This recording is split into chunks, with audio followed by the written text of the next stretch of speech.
서리가 얘기했던 것처럼 날이 많이 선선해졌습니다. 좀 갑작스러워요. 너무 갑작스럽고 너무 갑자기 선선해진 게 꼭 간절기를 빼앗겨버린 느낌? 뭐 이런 느낌이 좀 들더라고요. 그래서 이렇게 또 추워지겠구나 라는 생각이 듭니다. 그래도 더운 것보다는 시원한 게 좀 낫죠.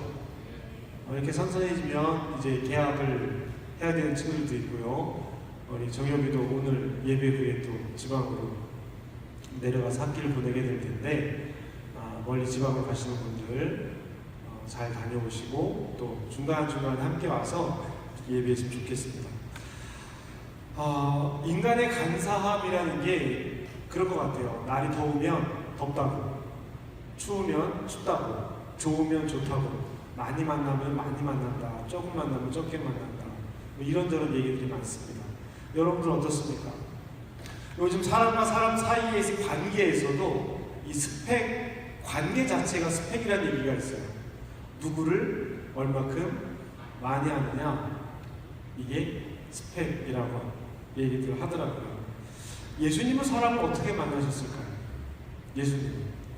예수님은 누구에게 관심이 있었고 예수님은 누구를 만나기를 즐거워했을까? 여러분들이 성경을 읽어보시면 답은 명확합니다. 어쩌면 우리는 지금 예수님과 반대되는 생활들을 하고 있는지도 몰라요. 저는 어떤 행사 자리에 가는 걸 좋아하지 않습니다. 교회 학교 무슨 전국연합회 무슨 뭐 이렇게 하면 자꾸 누가 나와서 인사를 이렇게 많이 해요. 누구 목사님 오셨습니다. 박수배 앞에 나와서 인사하고 또 이렇게 말 한마디 하고 또 나와서 인사하고 말 한마디 하고 그 일을 하는 거에 목적을 잃어버린 채 사람들 인사시키는 거에 더 큰 목적을 둔 것처럼 그런 느낌이 들 때가 있어요. 예배 시간에 국회의원이 왔습니다. 뭔 상관이에요? 왜 국회의원이 나와서 오늘 예배에 아무개 국회의원이 나오셨습니다. 저는 대통령 아니야 대통령 할아버지가 나왔어도 예배에 방해되는 행위를 한다면 만일에 우리 예배에 박근혜 대통령이 참석을 한다고 연락이 왔다. 환영합니다. 예배 자리 누가 맡겠습니까? 그런데 예배 경호원들이 막 이렇게 들어와가지고 우리 청년들 한 사람 한 사람 옷을 다 이렇게 검색을 하고 뭐 하면 저는 나가라 그럴 거예요. 나가십시오. 여기는 예배하는 곳이지 그런 곳이 아닙니다. 이 자리에 누가 참석해서 이 자리가 빛난다라고 한다면 그 자리는 더 예배 자리가 아닐 겁니다. 예배를 소개한다거나 그 사람이 왔기 때문에 중요한 자리라고 한다면 그 자리는 더 이상 하나님 앞에 예배한 자리는 아닐 겁니다. 예수님이라면 어떻게 하셨을까? 오늘 본문을 보면은요, 오늘 예수님은 사람들에게 이렇게 이야기하고 있습니다. 오늘 이야기를 듣는 사람은 두 종류의 사람입니다. 한 사람은 초대받은 사람입니다. 그리고 한 부류의 사람은 초대한 사람입니다. 7절부터 11절까지는 초대받은 사람들에게 하는 이야기고요. 그 이후에 12절부터 15절까지는 초대한 사람, 호스트에 관련된 이야기예요. 그런데 오늘 이 이야기는 어쩌면 두 사람 모두가 다 들어서 기분 좋은 이야기는 아닐 겁니다. 들어서 기분 좋은 이야기는 아니에요. 듣는 사람 모두가 다 기분 나쁜 이야기입니다. 먼저 예수님은 자리에 초대된 사람들에게 이야기를 하죠. 높은 자리에 앉으려 하지 마라. 그 자리에는 지금 예수님과 제자들 그리고 여러 종류의 사람들이 있었던 모양입니다. 그런데 어떤 약간의 소란이 있었던 것 같아요. 그래서 성경은 뭐라고 표현하고 있냐면 서로 윗자리를 골라 잡는 것을 보시고 라고 되어 있어요. 윗자리를 골라 잡는 것을 보시고 여기 약간의 다툼이 있었던 것 같아요. 제가 성경을 이해하기로는 약간의 다툼이 있었던 것 같습니다.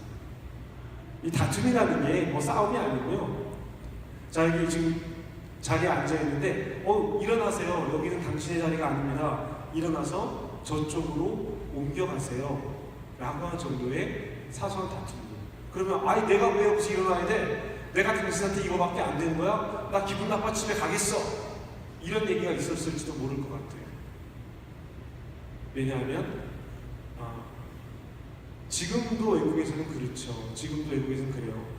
이렇게 초대를 하면 다 거실에 모여 앉습니다. 차를 마시면서 이야기를 하다가 음식이 준비가 됐습니다 라고 하면 그 음식이 있는 자리로 옮겨가요. 그러면 사람들이 이렇게 들어오면 호스트가, 집주인이 당신은 여기 앉으시고요, 당신은 여기 앉으시고요, 당신은 여기 앉으세요 라고 이야기를 해줍니다. 아니면 이름표가 딱 올라가지고 있어요.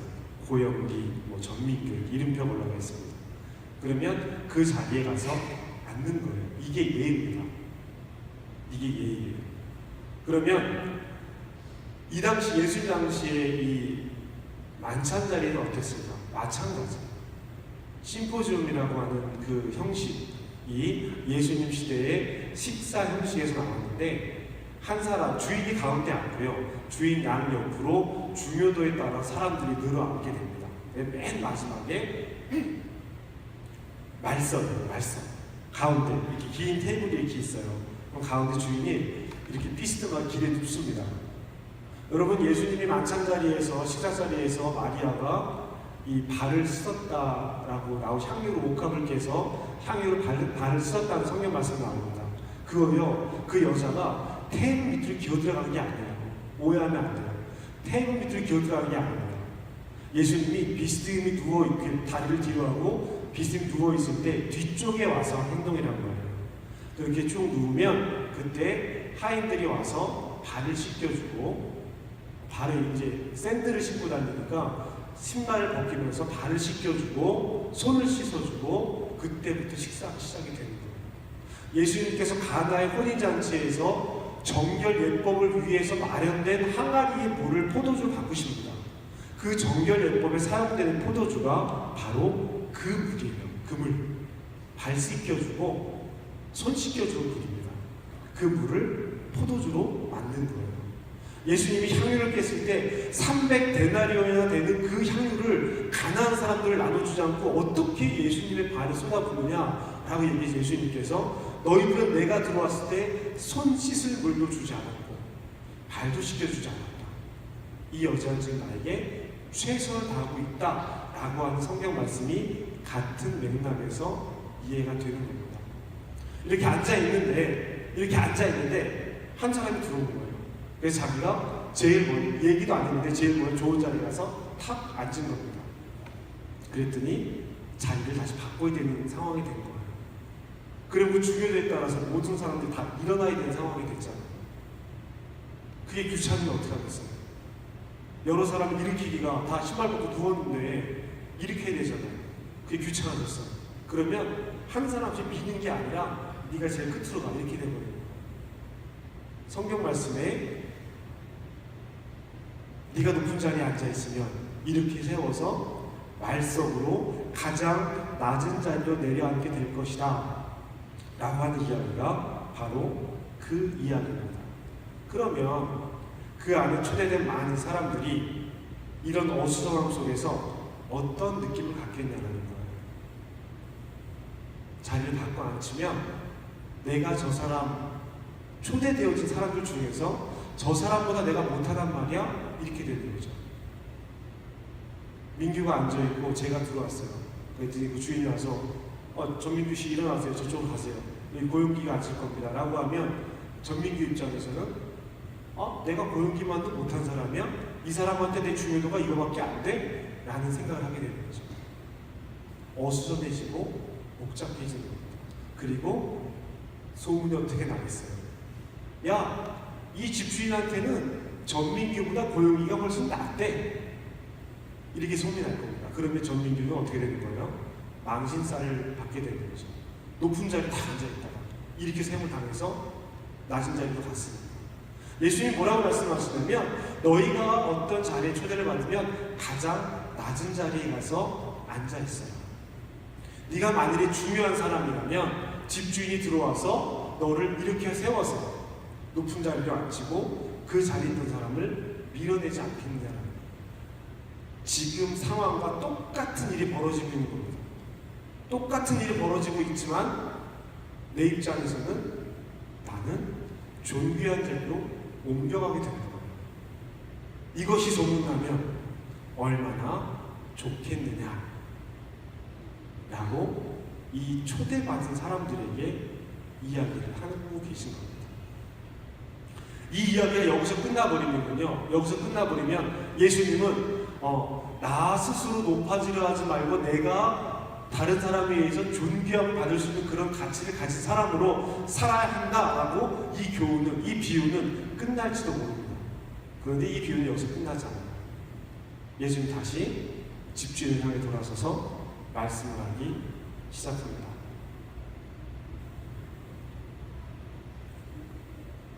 이런 사람들을 초대하지 마십시오.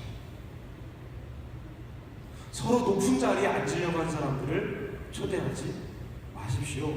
라는 이야기를 하는 것이죠. 예수님은 지금 초대받은 사람들에게 여러분 상석에 앉지 마십시오. 주인이 당신보다 높은 사람을 초대할 수도 있잖아요. 나 스스로 높다라고 여기지 말라라고 이야기를 하고 계신 거고요. 누구는 지금 거만한 태도로 다니면 결국 코가 납작해질 것이다라고 말씀을 하고 계신 겁니다.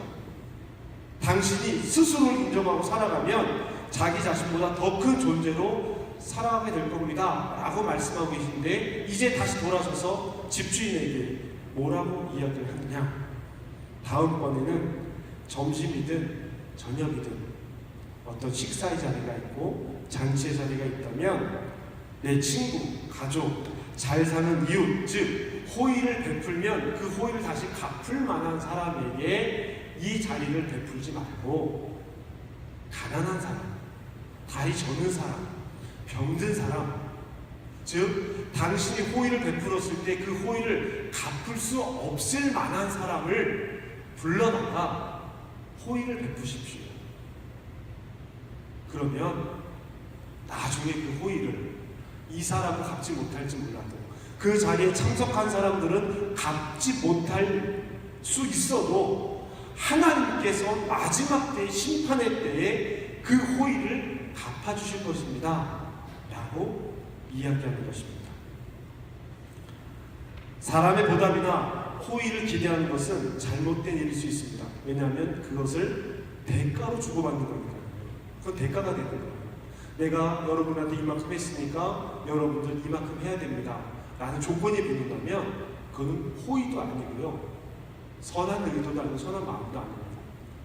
그러나 하나님에게 호의를 기대하는 것은 잘못된 일이 아닙니다. 그런데 성경은 하나님께서 우리에게 베푸시는 호의가 지금 일어난다라고 얘기하잖아요. 지금 일어난다라고 얘기하지 않습니다. 오늘 누가복음의 말씀에도 보면 나중에 이 일이 평가받을 때라고 이야기를 합니다. 그리고 예수님께서 나더러 주여 주여 하는 자 천국에 들어갈 것이 아니라 하나님 말씀으로 행한 자가 천국에 들어갈 것이라고 말씀을 하고 계시고요. 또 그들에게 너희가 나를 사람들 앞에서 모른다라고 한 것처럼 나도 그때의 아버지 앞에서 너희를 모른다라고 말할 것이다, 이런 말씀을 하시고요. 또 하나, 내가 지금 아버지께로 가는 것은 너희의 있을 처소를 예배하러 가는 것이다. 나는 길이요 진리요 생명이니 나로 말미암지 않고는 아버지께로 올 자가 없느니라. 히브리서 11장에 보면 이런 사람들은 세상에 감당하지 못하는데 어떤 사람들이냐? 아브라함 쭉 다 나오고요, 믿음의 조상들이 나오고 맨 마지막에 이런 사람들은 광야로 유리하였고 토굴에서 살아갔고 톱으로 켜짐을 당했어도 믿음을 버리지 않은 사람들, 세상에 감당하지 못할 사람들은 마지막 때에 하나님께서, 지금은 그 값을 받지 못하지만 마지막 때에 하나님께서 그 값을 주실 것이다 라고 히브리서에서도 이야기를 하고 있습니다. 모든 고통받는 그 순간 그 자리의 해결이 아니라 그 고통과 고난과 순교의 자리는 어쩔 수 없이 지나가고 있지만 그 다음에 하나님 앞에 섰을 때, 그때는 하나님 여러분에게 호의를 베푸실 것입니다 라고 하는 것이 성경이 기록하고 있는 하나님의 호의입니다. 내가 지금 뭔가를 잘 베풀고 선한 일을 행한다면 지금 내 삶이 복을 받아 모든 일이 잘 될 거야 라는 생각에 대한 하나님의 답은 지금이 아니라 네가 내 앞에 섰을 때라는 것입니다. 초대받지 못한 사람들을 초대하라는 것, 같은 의미일 것입니다. 자, 다시 이 자리를 둘러봅시다. 이 자리가 잔치자리라고 생각해 보세요. 이 잔치자리에 초대한 사람들은 가난한 사람들도 아니고요, 병든 사람들도 아니고요, 고통받는 사람들도 아니고요, 이웃들 중에 한 사람이었고, 친척 중에 한 사람이었고, 부자 중에 한 사람이었습니다. 자신에게 도움이 될 만한 사람들이 초대되어 왔습니다. 이렇게 베풀면 다음에 언젠가 나에게 다시 호의를 베풀 것이다. 이런 기대를 가지고요. 이게 뭐예요? 요즘 우리 대한민국에 참 있어서는 안 되는 법인데 생긴 법이 있어요. 김영란법이라고 혹시 아세요? 접대를 받을 때는 5만 원 이상의 식사를 접대받지 못한다. 난 우리 청년들이 나한테 3만 5천짜리 받으라고 사줘봤으면 좋겠네. 5만 원이라니요. 5만 원이라죠. 그랬더니 일부 국회의원들이 그래도 국회의원들이 품격 있고 하는데 5만 원짜리 이상 밥은 먹어야 되지 않겠냐라는 말도 안 되는 소리를. 이게 같은 맥락이에요. 호의를 원하고 식사를 대접하는 것은 뇌물이 되는 것이죠. 지금 그 이야기를 하는 겁니다. 이 잔치자리에 아닌 사람들은 그런 사람들이에요. 그렇기 때문에 어떤 경쟁하는 마음이 생겨요. 내가 이 집주인에게 어떤 위치에 있는 사람일까? 이런 경쟁하는 마음이 생기는 거죠. 제가 목회를 처음 시작할 때 선배 할아버지 목사님들이시죠. 지금 은퇴하신 목사님들이 저에게 하신 말씀이 있었어요. 고전도사, 고전도사에게 제일 잘하는 교인을 조심하시고, 한 번 마음이 상하면 그 사람이 가장 큰 적이 되네. 조심하시고. 저는 그 말이 무슨 말인지 몰랐습니다. 왜요? 사람은 일단 그래서 나한테 잘하는 사람이 훨씬 더 마음이 끌려. 나한테 웃으면서 얘기하는 사람이 좋지요. 나한테 와서 인상 잔뜩 쓰고 얘기하는 사람이 좋겠습니까?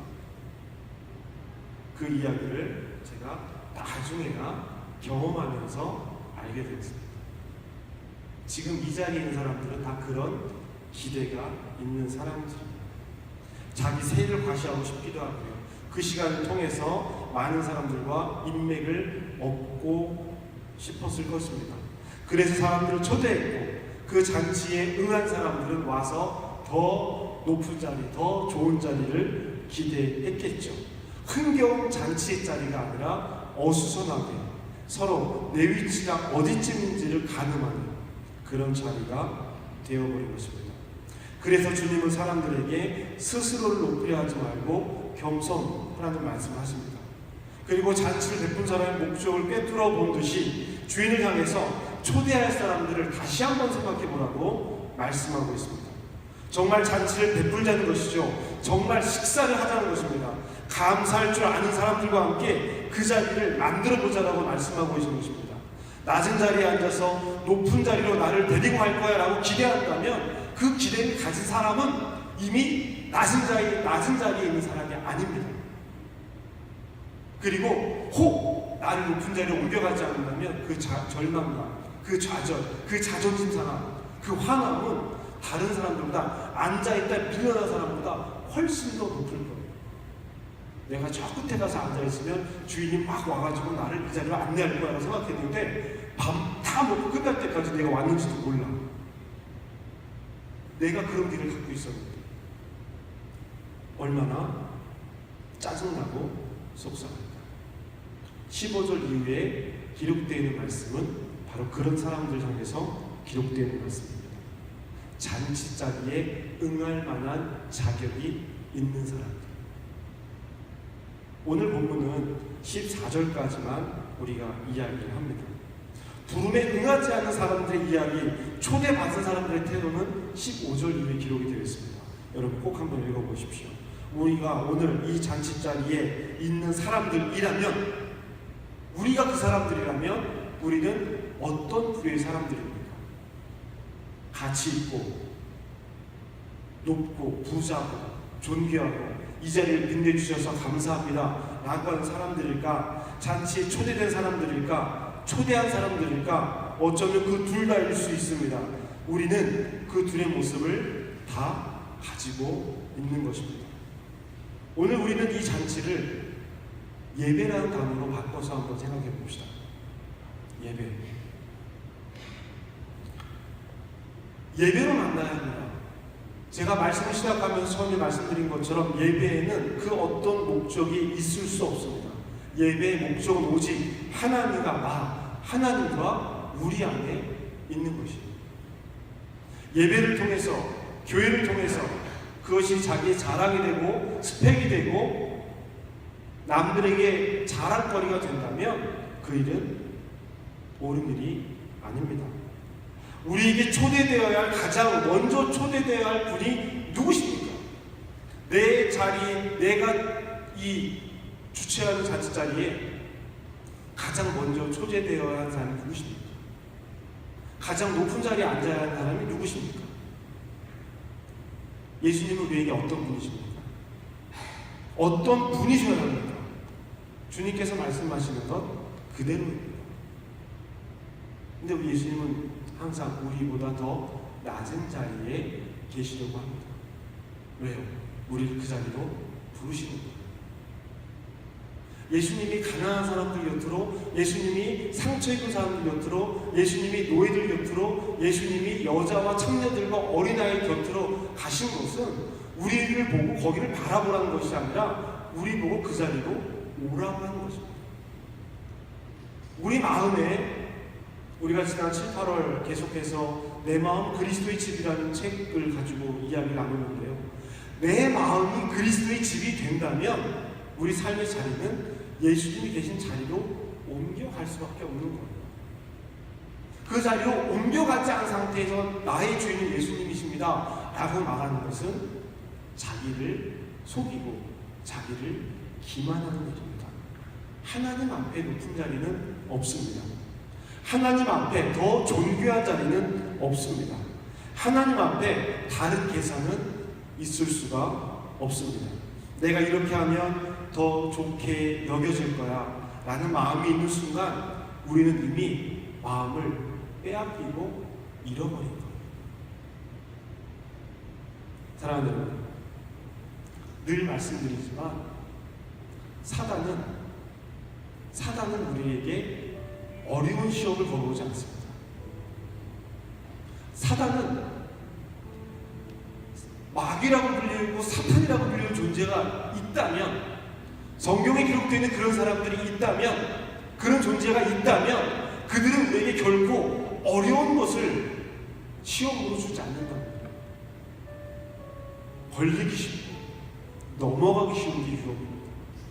여러분, 죄의 유혹은요, 내가 이걸 결단코 넘어서지 않을 거야 라고 하는 강한 마음이 생기는 건 죄의 유혹이 될 수가 없어요. 그건 누구나 다 이겨나갈 수 있습니다. 요러면 어떨까 하는 마음이에요. 요러면 어떨까? 이 정도면 어때? 이거는 괜찮을 거야. 이거예요.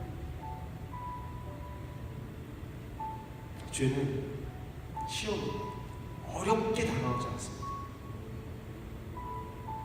그것들이 쌓이면 환란이 될 수 있어요. 낙심의 도구는 될 수 있습니다. 그러나 시험 자체는 그렇지 않습니다. 우리가 더 좋은 것들을 바라고 더 좋은 것들을 여기며 그것에 마음을 빼앗기는 순간 우리는 매 순간 시험에 들게 될 거고요. 매 순간 좌절할 수도 있습니다.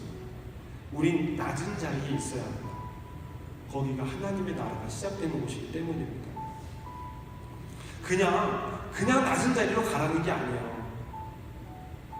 우리 이용규 선교사님이 지은 책 내려놓음이라는 책이 있습니다. 제가 언젠가는 말씀드린 적이 있을 거예요. 제 사촌 동생이 교회를 주안에서 열심히 다녔는데요. 그 책을 그 은혜를 받고 와가지고요, 자기는 모든 걸 내려놓겠다라는 얘기를 하는 거예요. 이모가 걱정이 너무 돼서 전화를 했어요. 이거 바꿨습니다. 아무개, 걔도 프라이버시가 있습니다.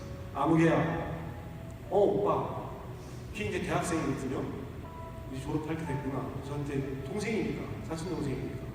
오빠, 잘 들어. 지금부터 네 오빠가 아니라 목사로 하는 얘기야. 넌 가진 게 아무것도 없어. 그러므로 넌 내려놓을 게 없어. 네가 십자가 앞에 뭘 내려놓을래? 지금 네 목숨 말고 내놓을 게 아무것도 없으니까 그때 재수하고 삼순가하고 있을 때예요. 더 이상 공부를 안 하겠다고. 꼭 지들이 내려놓고 싶은 거는 하기 싫고.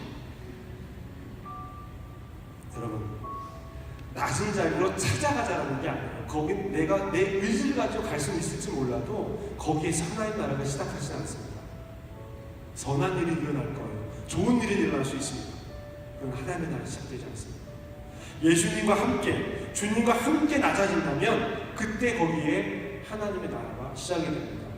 큰 교회 건물, 많은 사람들, 더 좋은 예배 환경, 시스템, 찬양팀이 좋고 멀티미디어가 좋고 이런 걸 찾아서 따라다닌다면 안타까운 일이지만 그 안에 어떤 마음이 있을 수 있을까요?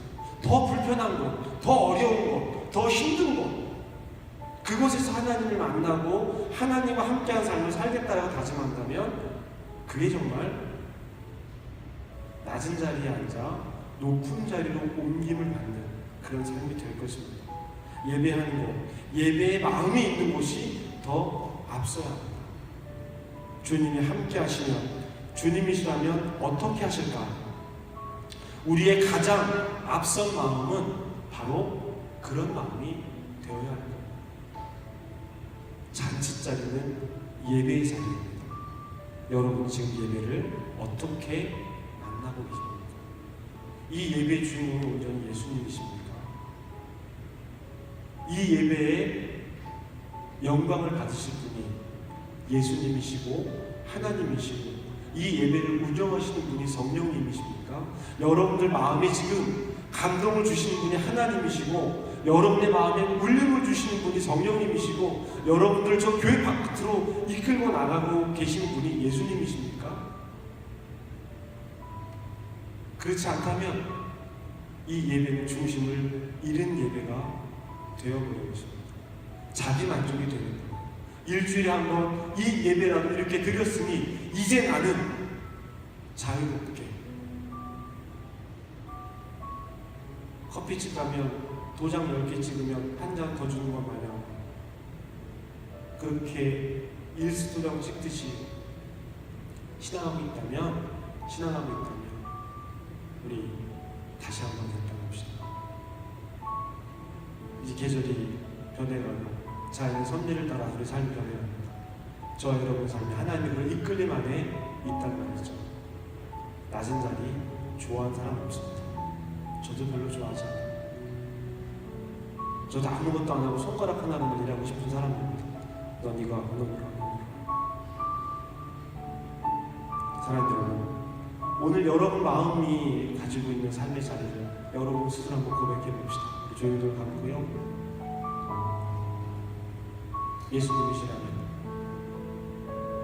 예수님이시라면 지금 나한테 뭐라고 말씀하고 계실까? 하나님이시라면 내가 지금 예배를 드리고 있는 것일까? 예배 안에 들어와 있는 것일까? 예배를 구경